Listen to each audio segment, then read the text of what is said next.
Umalma ang mga residente sa bayan ng Plaridel sa lalawigan ng Misamis Occidental dahil talamak umano ang advanced shading ng balota sa kanilang lugar. Kung paano ito ginagawa, alamin sa report ni Almar Forzuelo. Matapos na maibalita sa SMNI News ang umano'y pahirapang pag-access sa healthcare program ng gobyerno, nagkaroon ng lakas ng loob ang mga residente sa bayan ng Plaridel sa Misamis Occidental na isumbong ang tila hindi tamang pamamahagi ng ayuda sa kanilang lugar. Ito ang kinumpirma ng dating mambabatas sa unang distrito ng Misamis Occidental at ngayon mayoral candidate na si Engineer Diego T. sa naging panayam ng SMNI News. Anya, ang iba sa kanila ay natatakot lumantad pero handaan niya silang magbigay ng sinumpaang salaysay patungkol sa kung ano ang mga nangyayari sa kanilang mga komunidad, lalo na ngayong nalalapit na ang halalan. Although they are afraid to speak in front of the camera, takot silang baka balikan. Kaya kung pwede daw, ako lang magsalita in their behalf. Tapos, willing nga silang mag-issue ng affidavit kung kinakailangan. Meron silang binigay sa akin ng mga videos dun sa actual na nangyayari. So, isa-isa nilang dinitalye. They told me the details of how the procedure sa pagbigay ng ayuda, and then yung pag-shading, yung ginagawa nilang perfect shading daw. Isa sa mga nakasama sa sinasabing shading ay si Aling Gloria. Hindi niya tunay na pangalan. Sa panayam ng SMNI News, inilahad niya kung paano nangyayari ang shading sa kanilang lugar kapalit ang 1,000 pisong ayuda. Sa shading, sir, tagaan nila og kanang sampul balot, tapos kinahanglan nga adto jud sa lamisa. Then dili pwede nga kanang ballpen lay gamiton kundili katug yung marker. Then kung imo pong sayupon sa ilang gikinahanglan nga katong ipasunod jud nila sa baluta, pautruhon ka. Then kung imo apod nga ilapas, pautruhon sad ka. Pero nga nung ginapahimo man nila, kinsa ang appeal ng shading? Kinsa nilang ginapa-appeal? Ang sa orange lang yun tanan, sir. Kaning sa asinso lang yun. Nga nung magpa-shading man sila? Kay, ug makadawat ka o maka-shading ka, sir, mautuntuan nga makadawat ka og 1K. Kasabay nito, ipinakita din ng mga informant ang ilang video na nakuha sa sinasabi nilang shading.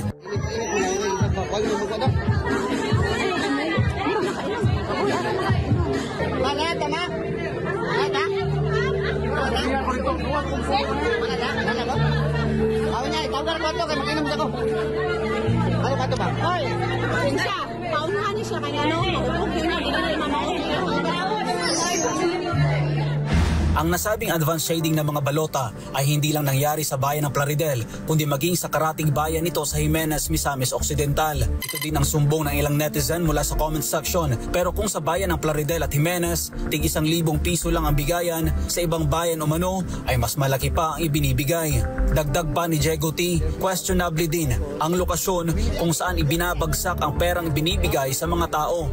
Anya, kung tunay at lehitimo ang pamimigay ng ayuda, bakit sa bahay pa ng mga incumbent government officials ipinamimigay ang pera na sinasabing ayuda? Karamihan na ang sumbong sa akin, ang sabi sa akin, yung isa sa bahay ng incumbent na official, local official, elected official, na candidate din ngayon.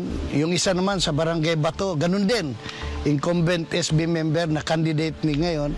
Yung isa naman nagsumbong sa amin, Barangay Panalsalan, doon naman sa bahay ng incumbent Kagawad. So, ang pinagtataka ko lang, kung ayuda yan, kung pinapirma sila, bakit sa bahay na mga elected or candidate officials, no? Tapos, bakit 1,000 lang? Dahil sa talamak na korupsyon at walang pakundangan na paglustay sa pera ng taong bayan, hindi tuloy makapaniwala ang dating mambabatas. Dahil sa kanilang panahon noong 18th Congress, namigay lang sila ng ayuda noong panahon ng pandemya. Pero ngayon, kahit hindi mga kwalipikadong tumanggap ng ayuda, ay nabibigyan. Siguro buong Pilipinas kaya to, pinupolitika ang pera ng gobyerno. Hindi namin ginawa yan dati. Noong 18th Congress, namigay lang kami ng ayuda during COVID pandemic. AX ang binigay namin. Ngayon, ayuda kahit sino, kahit walang kailangan. Yung nabanggit nga natin dati, kahit teachers, na malalaking sweldo, nabigyan ng akap. Para sa kanya, malinaw na minamanipula ng mga nasa kapangyarihan ang mga kawawa at mahihirap na mamamayan sa kanilang lugar. Kawawa, manipulated, kinakawawa. Yung kamangmanga nila, yung hirap nila, parang naabuso. Biro mo ha, pati senador. Kailangan sila ang pumili, sinong pipiliin mo. Paano kung gusto mo si Sara Duterte? Paano kung ayaw mong ma-impeach si Sara? Pipilitin kang doon bumoto sa mga senador na posibleng magpa-impeach kay Sara. Masakit sa loob mo. Wala kang magawa.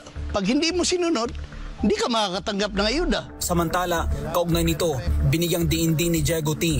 na ang mga nangyayari sa kanilang lugar ay hindi biro at dapat itong aksyonan ng mga kinauukulang ahensya ng gobyerno dahil malaki ang epekto nito sa magiging resulta ng national elections. Halimbawa, ikaw ang bumoto kay Sara. Halimbawa, naawa ka kay Presidente Duterte na pinadala doon sa kulungan sa ICC. Gusto mong mabalik. Gusto mong hindi ma-impeach Sara. Gusto mong bumoto doon sa anong tawag doon? Duterte.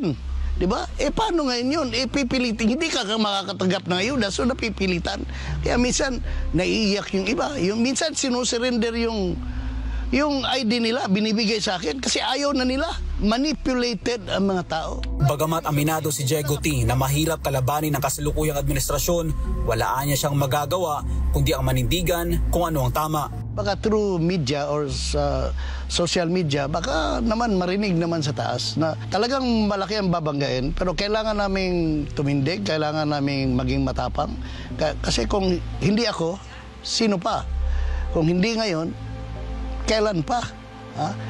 Wala na akong choice.